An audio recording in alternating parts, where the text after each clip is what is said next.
ये कितना लेवल है हमारे पास पेपर 1 पेपर 2 कलेक्टिवली कि इतने क्वेश्चंस हम सही कर ले या इतने नंबर ऑफ मार्क्स हम ऑब्टेन कर ले कि हमारा जो एग्जाम है वो क्वालिफाई हो जाए। आपके पास जो दिसंबर टारगेट है हमें उसी हिसाब से जो है अपने प्लान को मूव करना है।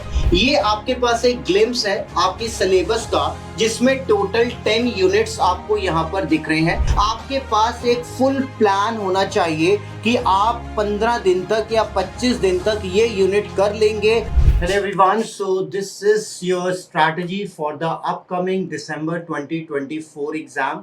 किस तरीके से आपको जो 180 डेज का प्लानर है और अपनी तैयारी है वो किस हिसाब से आपको स्टार्ट करनी चाहिए ताकि by the end of November you are very well prepared for your exam. So we are going to discuss specifically 180 days preparation strategy.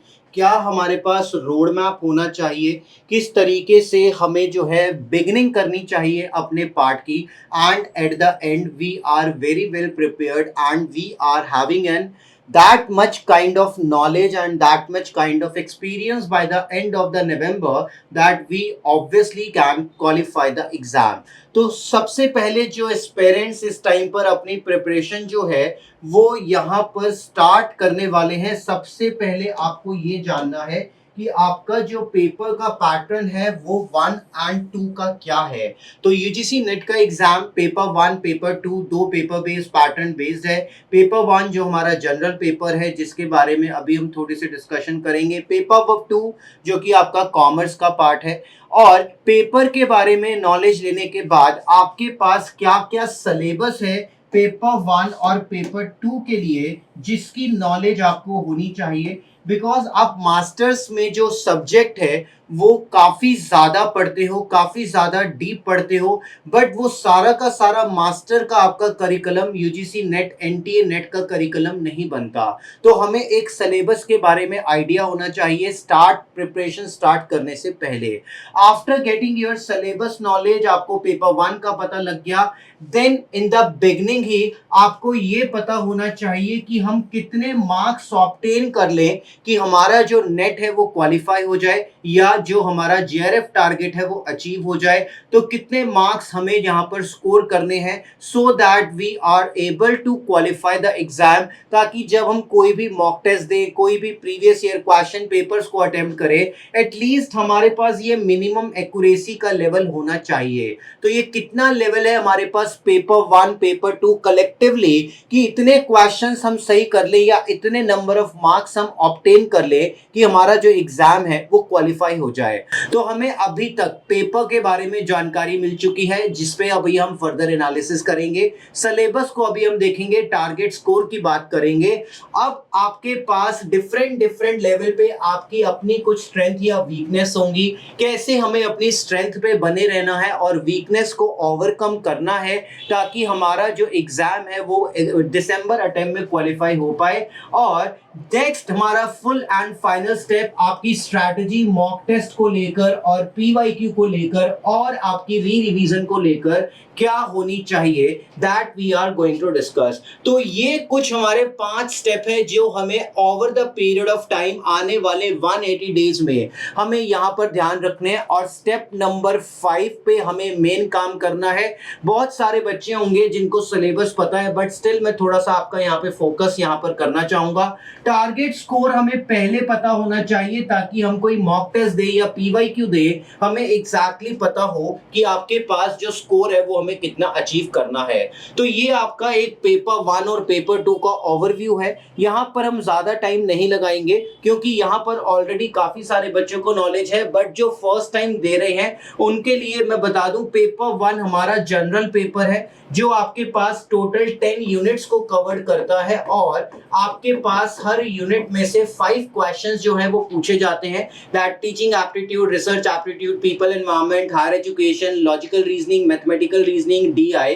तो आपके पास टोटल 10 यूनिट्स है। टोटल नंबर ऑफ क्वेश्चंस आपके पास यहाँ पर 50 हैं। और पेपर 2 कॉमर्स जिसको अभी हम डिटेल में मैं आपके साथ यूनिट डिस्कस करूंगा, जहां पर आपके पास टोटल 100 क्वेश्चन है। बट ये चीज ध्यान रखिएगा, पेपर 2 में भी हमारे पास 10 यूनिट हैं, बट ऐसी कोई गाइडलाइन नहीं है कि आपके हर यूनिट में से 10 क्वेश्चन आएंगे। हो सकता है किसी यूनिट में से आपके पास जो है वो 8 क्वेश्चन आ जाए, और किसी यूनिट से हो सकता है आपके पास जो नंबर ऑफ क्वेश्चंस है वो 8 या 10 ना हो, या वो आपके पास 12 या 14 हो। अगर हम बात करें एक क्वेश्चन की वेटेज, तो आपके पास चाहे पेपर 1 हो चाहे पेपर 2 हो, आपके पास 2 मार्क्स पर क्वेश्चन जो है वो अलॉट किए जाते हैं। अभी तक नेगेटिव मार्किंग को लेकर कोई भी न्यूज़ पेपर 1 पेपर 2 में नहीं है, ना ही आपके अटेम्प्ट तक ऐसा कुछ अपडेशन आने की जरूरत है। तो हमारे पास कोई नेगेटिव मार्किंग यहाँ पर नहीं है। और आपका जो मोड ऑफ एग्जामिनेशन है वो कंप्यूटर बेस्ड है, मतलब ऑफलाइन मोड हमारे पास नहीं है। तो ये हमारे पास एक पेपर का स्ट्रक्चर है जो नंबर ऑफ क्वेश्चंस और मार्क्स पर क्वेश्चन में आपको जो एक क्लैरिटी देता है। और हमारा जो 180 डेज टारगेट हम कर रहे हैं वो कॉमर्स के लिए कर रहे हैं, और कॉमर्स में जो हम स्ट्रैटेजी फॉलो करें तो आपके पास जो दिसंबर टारगेट है हमें उसी हिसाब से जो है अपने प्लान को मूव करना है। ये आपके पास एक ग्लिम्स है आपके सिलेबस का, जिसमें टोटल 10 यूनिट्स आपको यहाँ पर दिख रहे हैं, जिसमें आपका accounting, economics, statistics, income tax, law, financial management, business environment including international business, banking and financial institution, human resource management और marketing management। टोटल 10 यूनिट हमारे पास कवर्ड होते हैं। हर यूनिट में से 10 क्वेश्चन आएंगे ऐसा नहीं है। नंबर ऑफ क्वेश्चंस प्रैक्टिकल कितने होंगे, थ्योरेटिकल कितने होंगे, ऐसी कुछ क्लैरिफिकेशन हमारे पास एग्जाम ओरिएंटेड लेवल पे नहीं है। बट हाँ, आपको सारे यूनिट अच्छे से करके जाने हैं। एक चीज ध्यान रखिएगा, जब आप इस सिलेबस इन यूनिट्स को थोड़ा डिटेल में देखेंगे तो ये कहने को 10 यूनिट है, बट ये 10 सब्जेक्ट नहीं है। जैसे अकाउंटिंग में हमारे पास financial accounting, cost accounting, corporate accounting, management accounting, आपने अलग अलग सेमेस्टर में अलग अलग अकाउंटिंग कवर करी है। ये सारी अकाउंटिंग हमारे सिलेबस का पार्ट बनती है। जैसे आप ह्यूमन रिसोर्स मैनेजमेंट और ऑर्गेनाइजेशनल बिहेवियर को अलग अलग पढ़ते थे, यहां पर एक कलेक्टिव यूनिट है। तो टोटल यूनिट 10 है, बट सब्जेक्ट्स आपके पास तकरीबन 15 से 16 बनेंगे। जैसे फाइनेंशियल मैनेजमेंट में भी हमें साथ में पोर्टफोलियो मैनेजमेंट जो हमारा अलग सब्जेक्ट होता था वो भी इंक्लूडेड है। तो आपके पास नंबर ऑफ सब्जेक्ट ज्यादा है, but as per the syllabus जो हमारे पास पेपर 2 का है उसमें ये हमारे पास टोटल 10 यूनिट है। तो यहां पर आपको मैं थोड़ा सा अगर आइडिया देना चाहूं, मैंने इन यूनिट्स की फ्रेमिंग थियोरिटिकल और प्रैक्टिकल वाइज करी है अलग अलग। ये हमारे थियोरिटिकल यूनिट है ताकि आप अपनी जो स्ट्रेंथ या वीकनेस है उस पे काम कर पाए, और ये हमारी प्रैक्टिकल यूनिट है। तो हमें एग्जैक्टली पता होना चाहिए कि एग्जैक्टली हमारे पास कौन कौन से थियोरिटिकल यूनिट है, कौन कौन से प्रैक्टिकल यूनिट है, बिकॉज इसी के बेसिस पर हम अपने पास जो वीकनेस है उसे हम आइडेंटिफाई कर पाएंगे और उसी को हमने मेन ओवरकम करना है। अब यहाँ पर एक बार मैं आपके साथ डिस्कस करता हूं प्रीवियस अटेम्प्ट्स में हमारे पास कट ऑफ का क्या स्टैंडर्डाइजेशन रहा है, क्या फिक्स है कि इतने नंबर ऑफ क्वेश्चंस हमारे पास अगर हो जाए तो हमारा जो एग्जाम है वो क्वालिफाई हो जाएगा। तो टोटल नंबर ऑफ क्वेश्चंस की अगर मैं आपके साथ बात करूं तो 50 प्लस 100 पेपर 1 एंड पेपर 2 हमारे पास टोटल 150 क्वेश्चंस हैं। आपका टारगेट ऑब्वियसली JRF होना चाहिए, एटलीस्ट हमारे पास JRF होगा then we could be able to achieve something. और नेट के लिए पास्ट में हमारा जो टारगेट स्टैंडर्ड फिक्स है that is maximum number of questions. मैं आपको बता रहा हूं कि अगर आपके 90 क्वेश्चंस करेक्ट हैं, 90 क्वेश्चंस का मतलब आपके पास हो गया 60%, या फिर अगर मैं बात करूं आपके पास नंबर ऑफ मार्क्स हो गए 180, तो आपका जो एग्जाम है वो डेफिनेटली क्वालिफाई हो जाएगा। आपके पास ये अप्रॉक्सीमेटली 56-57% जाता है, मतलब ये नियर अबाउट आपका 85-84 क्वेश्चन जाता है। बट मार्जिन ऑफ सेफ्टी के लिए हमें थोड़े से एडिशनल क्वेश्चंस लेकर चलने हैं कि अगर पेपर इजी आ गया या नंबर ऑफ कैंडिडेट ज्यादा अपीयर्ड हो रहे हैं और पेपर अगर हमारे पास थोड़ा सा इजी आया तो शायद नंबर ऑफ कट ऑफ जो कट ऑफ वेटेज है वो बढ़ जाए। But this is the maximum कि आपको जो 60% देखने को मिले। मिलेगा। 56-55% पे हमारा जो नेट है वो यूजली क्वालिफाई हो जाता है, बट हम अपने स्टैंडर्ड को थोड़ा सा हाई लेकर चलेंगे। अब आपके माइंड में ये इमेज जरूर होनी चाहिए कि 150 क्वेश्चंस में से आपको 90 क्वेश्चंस जो हैं वो कहीं ना कहीं सही करने ही करने हैं। अपार्ट फ्रॉम दैट, अगर हम जेआरएफ की बात करें तो जेआरएफ के लिए आपका ये जो वेटेज है ये 96-97 क्वेश्चंस तक का जाता है, और परसेंटेज में आपको ये अप्रोक्सीमेटली दिखेगा 63-64%। 62 जनरली हमारे पास एट पार एवरेज रहा है, 64-64.5 इज द मैक्सिमम। और अगर हम मार्क्स के टर्म्स में टारगेट कर रहे हैं तो आपको यहां पर जो जेआरएफ के लिए मार्क्स टारगेट करने हैं दैट इज 192 to 194 मार्क्स।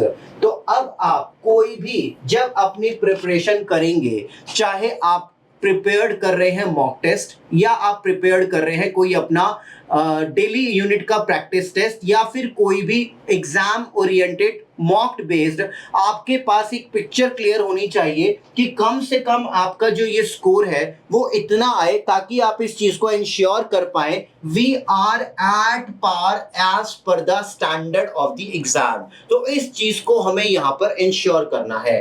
अब यहाँ पर आपके पास हर स्टूडेंट के लेवल पर अपनी कुछ स्ट्रेंथ होंगी, अपनी कुछ वीकनेस होंगी। ये ऑब्वियसली हम इसको बाय डिफॉल्ट नहीं कह सकते कि ये डेफिनेटली वीकनेस ही होगी, ये डेफिनेटली स्ट्रेंथ ही होगी, बट हाँ कुछ चीजें जो एग्जाम से पहले स्टूडेंट के बेसिस पर, जो कि मैं सोचता हूं कि कहीं ना कहीं ये चीजें डेफिनेटली या तो स्ट्रेंथ होंगी या फिर वीकनेस होंगी, और हमें अपनी वीकनेस पर 3 से 4 महीने काम करना है, और साथ ही साथ जो स्ट्रेंथ है उस पर अपनी कमांड बना कर रखनी है, ताकि हम एक प्लस पॉइंट की तरफ फर्दर बढ़ पाए। तो सबसे पहले बात अगर मैं स्ट्रेंथ की करूं, हम प्लानिंग और ऑर्गेनाइजिंग प्रॉपर जो है वो करते हैं कि हमें कब कौन सा सब्जेक्ट पढ़ना है, कितने घंटे पढ़ना है, कब हमें मॉक टेस्ट देना है। तो ये हमारा ऑर्गेनाइजिंग और प्लानिंग इन टर्म्स ऑफ कितने घंटे हमने कौन सा पेपर पढ़ना है, कितने नंबर ऑफ क्वेश्चंस जो हैं हमने प्रैक्टिस करने हैं, कितना हमारे पास जो पार्ट है वो कौन से मंथ तक हो जाना चाहिए, ये हमारे पास बनता है। बट इसको आपने प्रॉपर इम्प्लीमेंट करना है। आपके पास एक फुल प्लान होना चाहिए कि आप 15 दिन तक या 25 दिन तक ये यूनिट कर लेंगे और इसकी फर्दर रिवीजन कर लेंगे। That should be in your plan, और आपने उसको इम्प्लीमेंट करना है। प्लानिंग और ऑर्गेनाइजिंग तो हम बहुत अच्छे से करते हैं, बट इम्प्लीमेंटेशन नहीं करते, और इम्प्लीमेंटेशन नहीं करते तो हम बढ़ जाते हैं कहां पर, प्रोक्रास्टिनेशन की तरफ। मतलब हम चीजों को अननेसेसरी डिले करते हैं। तो वो जो है हमें थोड़ा सा देखना है। नंबर 2, आपकी स्ट्रेंथ डिपेंड करेगा कि आपके पास जो थियोरिटिकल सब्जेक्ट है वो स्ट्रांग है, या फिर जो आपके पास प्रैक्टिकल सब्जेक्ट है वो स्ट्रांग है। अब ये डिपेंड करेगा आपका जो मास्टर्स में स्पेशलाइजेशन था वो क्या था।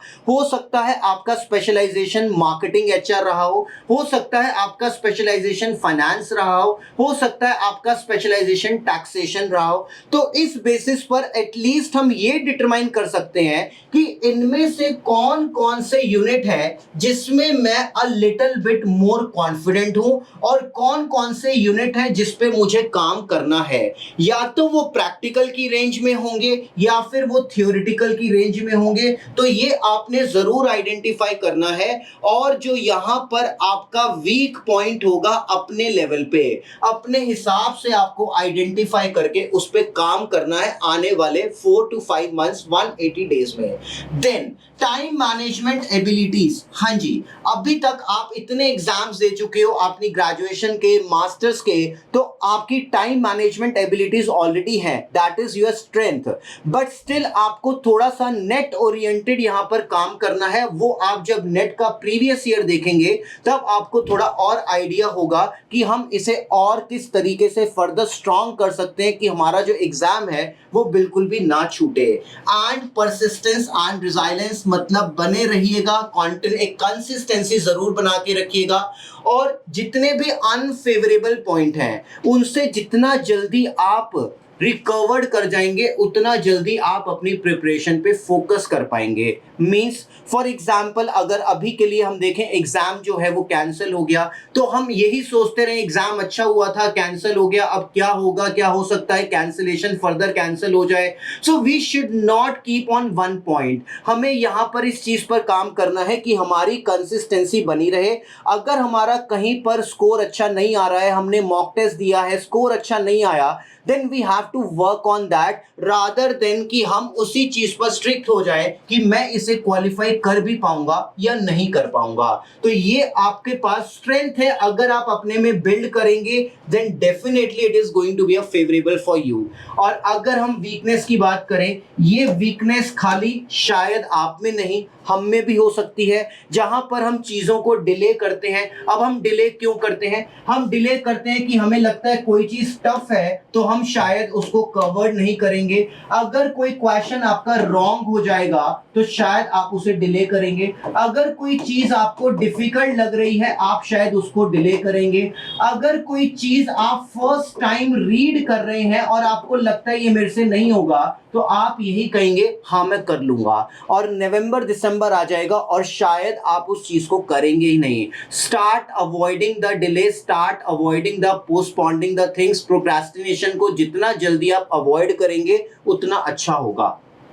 हम प्रैक्टिकल सब्जेक्ट को पढ़ जरूर लेते हैं, लेकिन एक चीज ध्यान रखिएगा, हमारे एग्जाम में प्रैक्टिकल नंबर ऑफ क्वेश्चंस की वेटेज कंपैरेटिवली बहुत कम है। पूरे पेपर में आपको कॉमर्स में 8 से 10 मैक्सिमम प्रैक्टिकल मिलेंगे, बट उस प्रैक्टिकल की थ्योरेटिकल नॉलेज की एप्लीकेशन आपको आनी चाहिए, जो यूजुअली हम नहीं कर पाते। जैसे रेशियो एनालिसिस हो गया, स्टैंडर्ड कॉस्टिंग हो गया, स्टैटिस्टिक्स में वेरियस टेस्टिंग हो गई, तो उनकी प्रैक्टिकल नॉलेज पर एप्लीकेशन पर काम कीजिएगा, ये बहुत जरूरी है। अदरवाइज हमें यही नहीं समझ आता कि असर्शन में क्या पूछा जा रहा है और रीजन किस चीज का दिया जा रहा है। Apart from that formula memorisation जो हमें सबसे आखिरी में परेशान करता है, हमारे स्टैटिस्टिक्स के फॉर्मूले, फाइनेंशियल मैनेजमेंट के फॉर्मूले, अकाउंटिंग के फॉर्मूले, इनकी अभी से अगर आप समरी शीट बनाएंगे साथ के साथ चैप्टर वाइज सब्जेक्ट वाइज, तो आप इसको जरूर ओवरकम कर पाएंगे। ये मेजर पॉइंट है जहां पर हम एंड में आकर ये बोलते हैं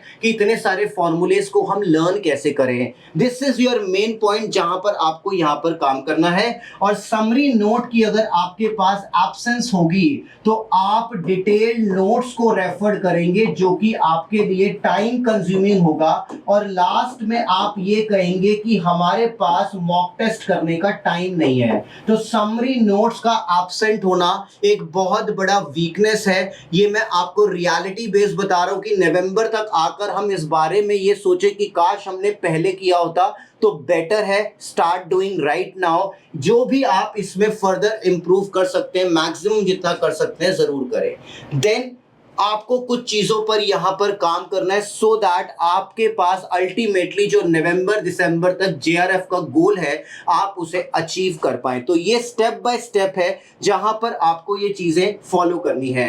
नंबर 1, जो भी आप डेली पढ़े उसकी प्रैक्टिस साथ के साथ करें। अदरवाइज आप पढ़ तो लेंगे लेकिन आपने उसमें सीखा कितना ये आपको नहीं पता लगेगा। तो डेली प्रैक्टिस प्रॉब्लम जरूर करें हर टॉपिक से रिलेटेड, जहां पर आप अपनी अंडरस्टैंडिंग को इंश्योर कर पाए जो आपने पढ़ा दैट इज ट्रू और not. Unit wise performance check, ये हमारी डेली टॉपिक था जो हम पढ़ रहे हैं। एक यूनिट आपका कवर हो गया, उस यूनिट को फर्दर इवैल्यूएट करें कि आपकी यूनिट में क्या एक्यूरेसी जा रही है, whether you are able to do the questions और नॉट। स्टेप बाय स्टेप आपको यहां पर काम करना है। नंबर 3, आपने डेली प्रैक्टिस प्रॉब्लम कर लिया, आपने यूनिट वाइज कर लिया, नाउ मॉक टेस्ट। तो आप अब यहां पर कंप्लीट मॉक टेस्ट देंगे और अपनी फर्दर जो इंप्रूवमेंट है उसे देखेंगे कि कहां पर अब आपको चीजें लैग कर रही हैं। ये आपको mock test based real exam बताएगा। जो समरी नोट्स आप साथ के साथ बना रहे हैं, उन समरी नोट्स में ये जो क्वेश्चंस आप अटेम्प्ट कर रहे हैं, यहां पर आपको नई नॉलेज मिलेगी। जो क्वेश्चंस गलत हो रहे हैं वो क्वेश्चंस क्यों गलत हो रहे हैं, आपको यहां पर एडिशनल कंसेप्ट मिलेंगे। अपने समरी नोट्स को साथ के साथ अपडेट करें ताकि आपने जो समरी नोट्स पुराने बनाए हैं उसमें आप फर्दर एडिशन कर पाए और अपनी नॉलेज को एनहांस कर पाए। एंड ये आपके पास मेन पॉइंट होगा, जो क्वेश्चन अगर एक बार आपका रॉन्ग हो गया, ये ध्यान रखिएगा, अगली बार वो क्वेश्चन रॉन्ग नहीं होना चाहिए। इसका मतलब आपकी प्रिपरेशन में गैप है। रॉन्ग क्वेश्चन अपॉर्चुनिटी है आपके पास कुछ नया लर्न करने की। तो अगर आपका क्वेश्चन रॉन्ग होता है, वो क्यों रॉन्ग हो रहा है, उस कंसेप्ट को सीखें, उसे समरी नोट्स में भी अपडेट करें, और ये आपके पास मेन अपॉर्चुनिटी होगी टू समथिंग लर्न। जो रॉन्ग क्वेश्चन है उसे अलग से मार्क करें। एंड लास्ट इज योर री रिवीजन। जितना आप रिवाइज करेंगे, एग्जाम में एंजाइटी लेवल कम होगा, एग्जाम में सिली मिस्टेक के चांस होने के चांसेस ना के बराबर होंगे, पेपर के टाइमली कंप्लीशन के चांसेस मैक्सिमम होंगे। नंबर ऑफ रिवीजन कितनी होनी चाहिए, that depends on your existing knowledge. अगर आप एवरेज स्टूडेंट हैं तो शायद आप 5 बार 6 बार पढ़ेंगे, दैट इज एटलीस्ट रिक्वायर्ड कि आपने इतनी बार कम से कम रिवीजन करी हो। And definitely finally you can crack your goal, that should be your aim by the end of the November, कि आप जो है देने के लिए कैपेबल है and you are well confident. So this is the part. Thank you so much. कोई doubt होगा समथिंग तो जरूर मेंशन कीजिएगा। Thanks a lot, bye bye.